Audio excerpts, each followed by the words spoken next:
Hello दोस्तों, कैसे हैं आप सभी। आपके अपने ही YouTube चैनल पे मैं पंकज कटारिया इकोनॉमिक्स विषय की क्लास में आपका हार्दिक स्वागत करता हूं साथियों।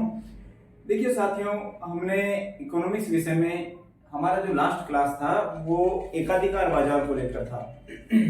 और आज हम क्या है उसी एकाधिकार बाजार को थोड़ा आगे बढ़ा रहे हैं। हमने ये देख लिया था कि एकाधिकार बाजार कैसा बाजार होता है। यस, अब ठीक समझ रहे हैं। हमने देखा था कि जो मोनोपोली मार्केट है उसके डेफिनेशन क्या थी। तो हमने देखा कि जो मोनोपोली मार्केट है उसमें जो भी मार्केट होता है उस पे अकेले जो विक्रेता होता है उसका पूरा अधिकार होता है। इट मीन्स मोनोपोली होती है उसकी। आप ये भी कह सकते हैं कि वहां उस विक्रेता के अलावा कोई अन्य उस वस्तु का उत्पादक नहीं होता है।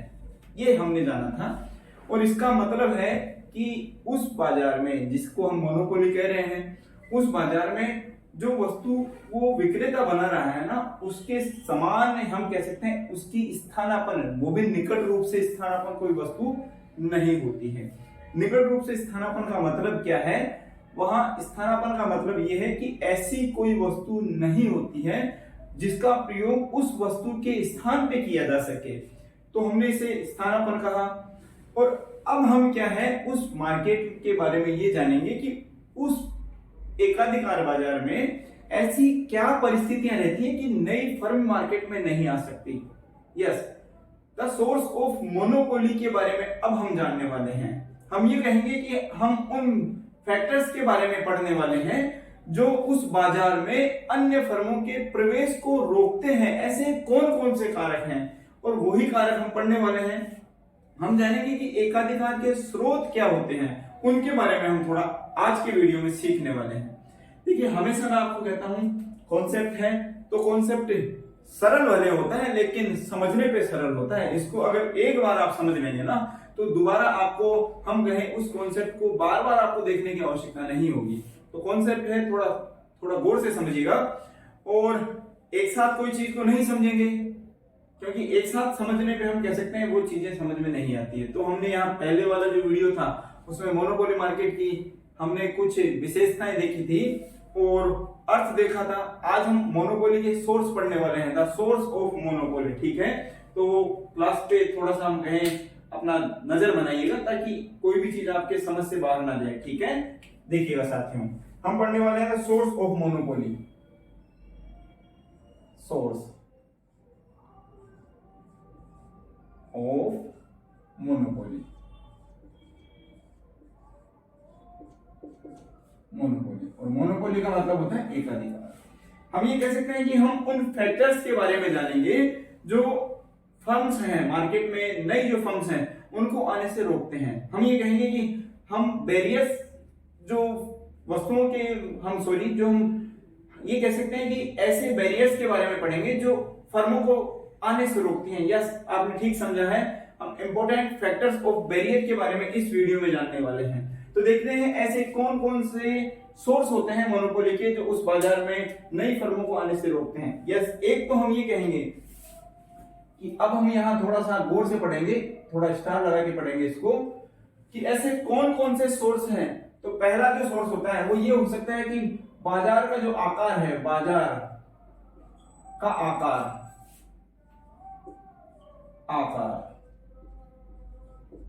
सीमित हो सकता है। सीमित हो सकता है इसका मतलब क्या है? हो सकता है। हम ये कहेंगे कि हो सकता है बाजार का आकार ही सीमित हो। तो ऐसा जब बाजार का आकार सीमित का मतलब छोटा हो, तो बताइए जब बाजार का आकार ही छोटा होगा तो नई फर्मों के लिए कोई हम कहें संभावना ही नहीं रहती है उस मार्केट में आने की। क्योंकि जो फर्म्स पहले से मार्केट में बनी हुई है उस फर्म्स का मार्केट पे कंट्रोल है। क्यों कंट्रोल है? क्योंकि बाजार का आकार ही इतना है कि कोई नई फर्म्स के लिए मार्केट में जगह ही नहीं रहती है।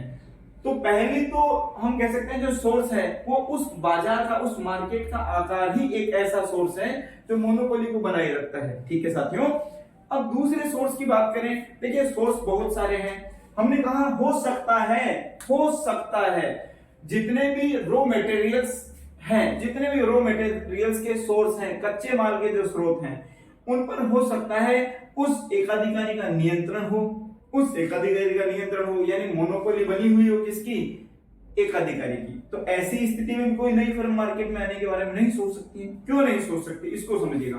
तो मैं पहले इसको लिख लेता हूं आपको, ताकि आपके दिमाग में ये छवि बन जाए, इसको क्लियर हो सके। हमने कहा कच्चे माल, कच्चे माल के स्रोत पर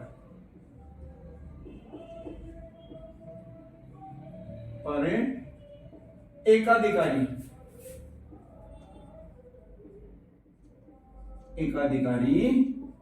का नियंत्रण हो सकता है।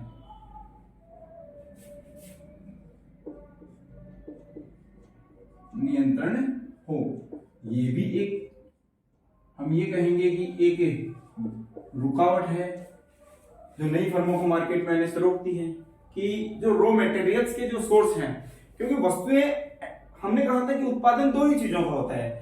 इकोनॉमिक्स में ये बड़ा सिंपल फंडा है, आपको इतना सा जानना पड़ता है कि उत्पादन जो है दो चीजों का होता है। इकोनॉमिक्स में या तो किसी चीज को आप वस्तु कहेंगे या किसी चीज को आप सेवा कहेंगे, इसके अलावा कोई अदर वस्तुएं या हम कहें अदर जो गुड्स होती है वो हो ही नहीं सकती, और उत्पादन किसी का हो ही नहीं सकता। तो उत्पादन सिर्फ दो चीजों का, या तो वस्तु का या सेवा का। तो यहाँ हम कह सकते हैं कि उत्पादन करने के जो सोर्स हैं, जो कच्चे माल के जो सोर्स हैं, उन पर किसका नियंत्रण हो, एकाधिकारी का नियंत्रण हो। तो बताइए, जब एकाधिकारी का नियंत्रण होगा तो कोई नई फर्म मार्केट में आ ही नहीं सकती है। रीजन है उसका, क्योंकि वस्तु बनाने के लिए किसकी आवश्यकता पड़ेगी, कच्चे माल की आवश्यकता पड़ेगी, और वो कच्चे माल के जितने भी स्रोत हैं वो किसके नियंत्रण में है, एकाधिकारी के नियंत्रण में है। इसीलिए भी हम कह सकते हैं कि कोई जो फर्म है वो मार्केट में नहीं आ पाएगी। ठीक है साथियों, इसी के अलावा हम कह सकते हैं कि हो सकता है कि एकाधिकारी जो है उसने कोई ऐसी कीमत नीति अपना रखी हो जिसकी वजह से कोई नई फर्म मार्केट में नहीं आ सकती हो। क्योंकि देखिए, एकाधिकारी है तो उसको हम कहें कि उसने, हो सकता है कि ऐसी कीमत नीति अपनाई हुई हो जिसकी वजह से मार्केट में जो अदर फर्म्स आने की अगर कोशिश करें तो उसकी कीमत नीति के सामने जो नई फर्म है वो टिक ही नहीं पाए। तो ये भी क्या है, एक सोर्स हो जाता है एकाधिकारी का, यानी एकाधिकार का ये भी एक सोर्स हो जाता है। तो हम ये तीसरा सोर्स लिखेंगे, समझिएगा इसको।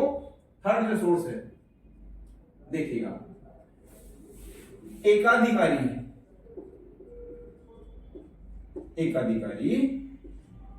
के द्वारा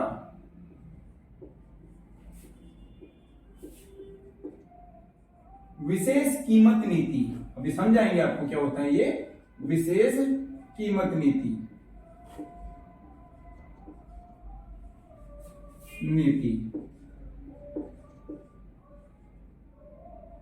का अपनाया जाना। समझिएगा इसको कि जो एकाधिकारी है ना, मैंने कहा कि उसने ऐसी कीमत नीति अपनाई हुई है जिसकी वजह से कोई जो नई फर्म्स है वो मार्केट में उस एकाधिकारी की कंपटीशन का सामना ही नहीं कर पाती हैं। हो सकता है एकाधिकारी, हम कहें नो लॉस नो प्रॉफिट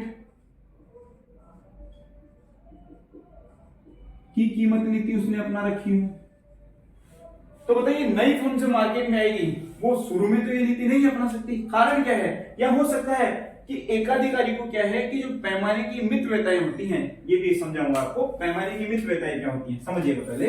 कि एकाधिकारी को हो सकता है क्या प्राप्त हो रही हो, पैमाने की बचतें।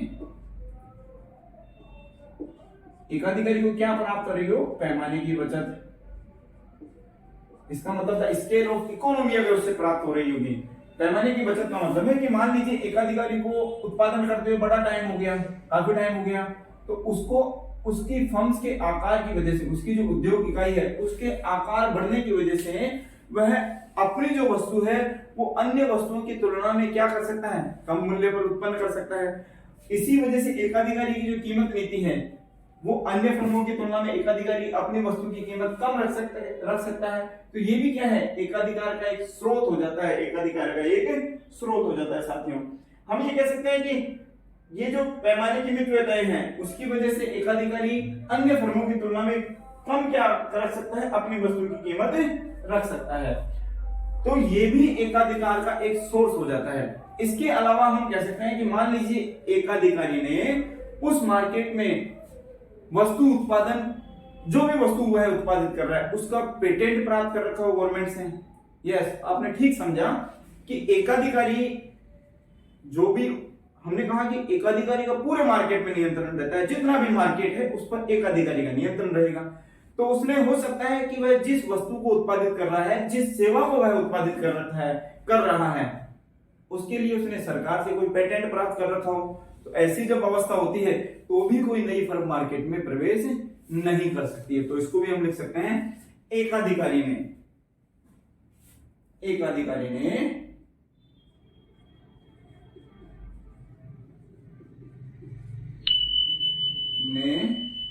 सरकार से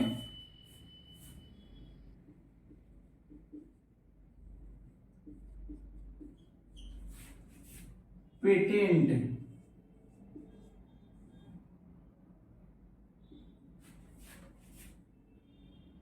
प्राप्त कर रखा हो। सुनिएगा, ये भी समझिएगा, पेटेंट का मतलब होता है कि उसने एकाधिकार प्राप्त करने के लिए कि उसके अलावा कोई नई फर्म मार्केट में प्रवेश ही नहीं कर सके, इसलिए एकाधिकारी बड़े चालाक होते हैं। तो जब मार्केट पे पूरा नियंत्रण बना के रखना है तो वह क्या करता है कि सरकार से ही ऐसा लाइसेंस मान लीजिए, ऐसा पेटेंट मान लीजिए कि उसके अलावा उस वस्तु का उस मार्केट में कोई दूसरा उत्पादन न कर सके, इसलिए भी एकाधिकारी क्या कर सकता है, पेटेंट प्राप्त कर सकता है। या मान लीजिए हम कह सकते हैं कि एकाधिकारी ने सरकार से ठेका प्राप्त कर रखा हो, ये भी कह सकते हो आप, एकाधिकारी ने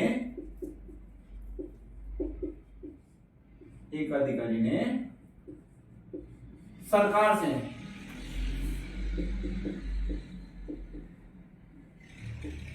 ठेका मतलब होता है कॉन्ट्रैक्ट, ठीक है, कॉन्ट्रैक्ट जो होता है उसकी बात कर रहे हैं, ठेका प्राप्त कर रखा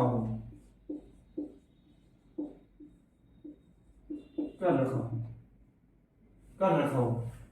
तो देखिए एकाधिकारी कब तक उत्पादन नहीं कर पाएगा, एकाधिकारी कब तक उत्पादन करता रहेगा, जब तक हमने कहा कि एकाधिकारी क्या होता है, एक निश्चित अवधि के लिए सरकार से उसने उस वस्तु के उत्पादन का ठेका प्राप्त कर लिया हो, तो भी उस मार्केट में उस वस्तु के उत्पादन की हम कहें जो परमिशन रहेगी वो सिर्फ और सिर्फ एकाधिकारी को ही रहेगी। कोई नया उत्पादक या नई यूनिट या नई फर्म उस मार्केट में प्रवेश नहीं कर पाएगी। तो इनका आप स्क्रीनशॉट लेते रहिएगा साथियों, ताकि हम कहें कि आपके सामने ये चीजें क्लियर होती रहे। हम कह सकते हैं कि एकाधिकारी ने हो सकता है कि मान लीजिए ये तो मुख्य है, अब हो सकता है इसके अलावा एकाधिकारी ने कुछ प्रशुल्क और आयात कोटा भी निर्धारित गवर्नमेंट से करवा रखा हो। इसको भी हम आगे बढ़ाते हैं, ध्यान दीजिएगा। देखिए मैं हमेशा कहता हूं कि क्योंकि स्टूडेंट से मेरे पास कई बार ऐसा कमेंट्स आते हैं कि सर थोड़ा सा हमें वक्त दिया करो कि हम इसका स्क्रीनशॉट ले सकें, तो इसीलिए मैं थोड़ा साइड में होता हूं कई बार कि आप वाकई में स्क्रीनशॉट ले सकें ताकि आप समझ सकें इसको, ठीक है। अब हमने कहा कि एकाधिकारी ने क्या किया है कि हो सकता है प्रशुल्क सरकार से प्रशुल्क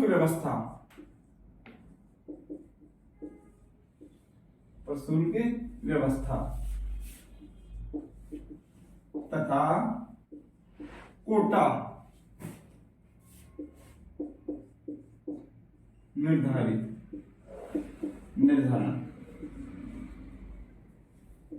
करवाया हुआ हो।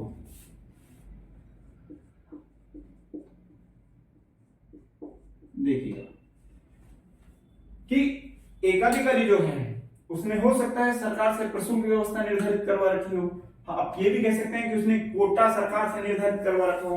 तो ऐसी व्यवस्थाएं भी किसको रोकती हैं, नई फर्मों के प्रवेश को रोकती हैं। साथियों हम ये भी कह सकते हैं कि एक पेटेंट प्राप्त कर रखा हो, कच्चा माल के सोर्स पर उसने नियंत्रण कर रखा हो, या हो सकता है अभी मैंने आपको कहा कि एकाधिकारी क्या एक विशेष कीमत नीति अपना कर भी अपने जो है ये जो प्रतिद्वंदी होते हैं उसके उनको मार्केट में आने से रोक सकता है, प्रतिद्वंदियों को मार्केट में आने से रोक सकता है। किस प्रकार एक विशेष कीमत नीति अपना कर भी।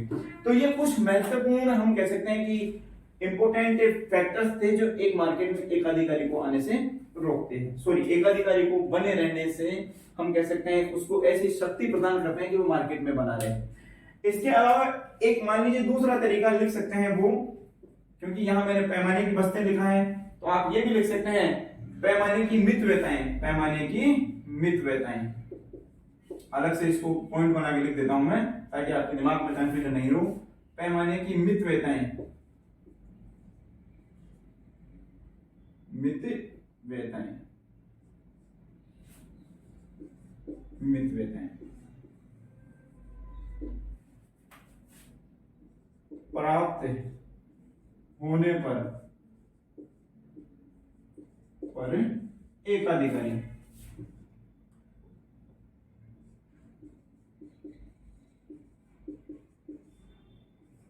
अपनी वस्तु की कीमत, अपनी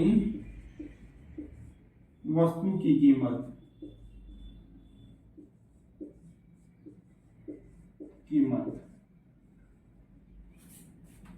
अन्य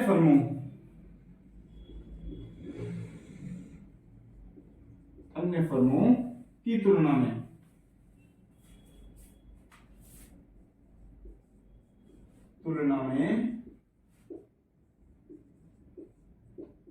कम रखता है,